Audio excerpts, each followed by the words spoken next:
Good morning, everyone.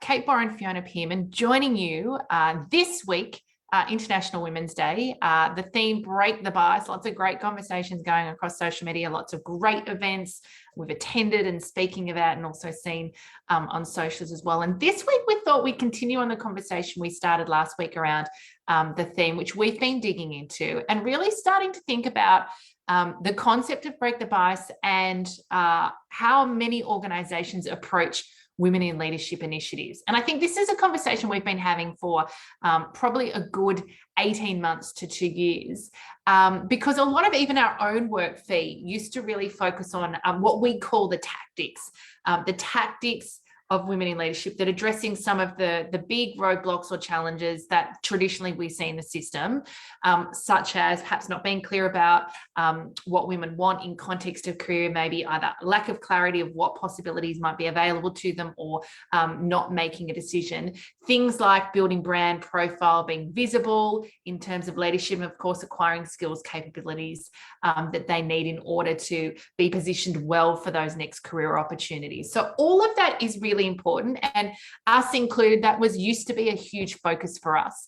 And I think a key reflection and a place we've landed in the last 12 to 18 months is it's not that that's not important. We still need to do those sorts of things, but this conversation that we're not often having in those programs really does relate to the roadblocks, the red fears, perhaps some of these biases that women are encountering in the system that often get in the way of implementing the tactics and ultimately realizing the value of those in context of their career in service of them and their organization.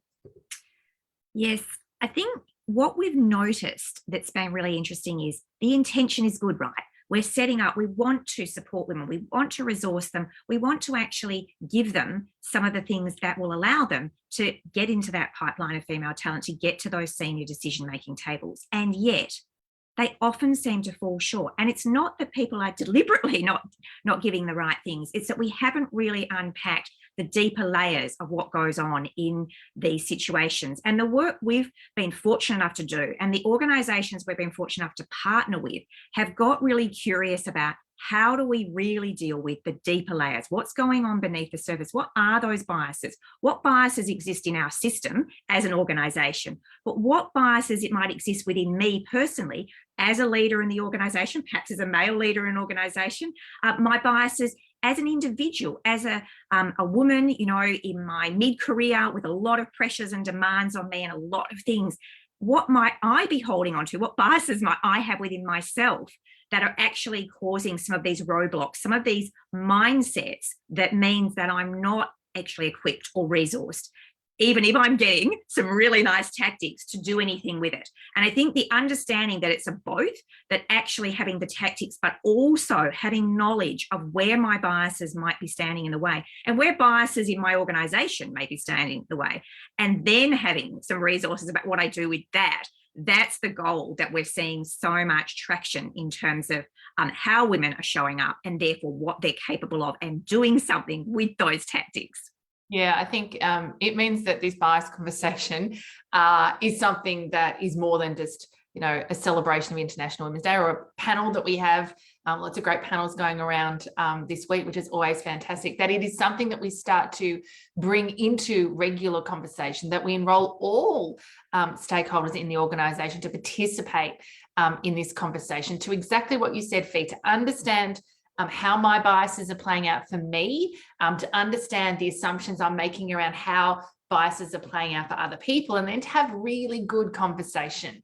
I think a big, something we're really holding around this theme is curiosity and compassion, to raise consciousness. I think often our assumptions around people's intentions default to the negative. I think often we give people too much latitude in how much they're really thinking about us and some of the intentionality of their behaviour. Sometimes I'm not thinking at all, or I've just got a lot going on. So I think being able to curiously show up to these conversations, to, yes, of course, to your point, Fee, be really clear, what is it that we need to do to resource women in the system, which is a big part of our work around the tactics. and how are we supporting them to, let's be clear, probably have the tough conversations. The conversation around my career goal, depending on the dynamics in the system, sometimes could be a little bit challenging. The conversation around biases, how they're playing out for me, how they're playing out for you, how they're playing out for the broader system, and the roadblocks and red flags that are getting in my way, they're the tougher conversations. So being able to resource women to be able to meet those conversations with curiosity, with courage, I'm going to say, because they're not easy to have, and with compassion to raise some consciousness around this, immediately allows us to make some new choices. And it's those new choices that create impulses into the system that really do have the opportunity to create ripple effect change.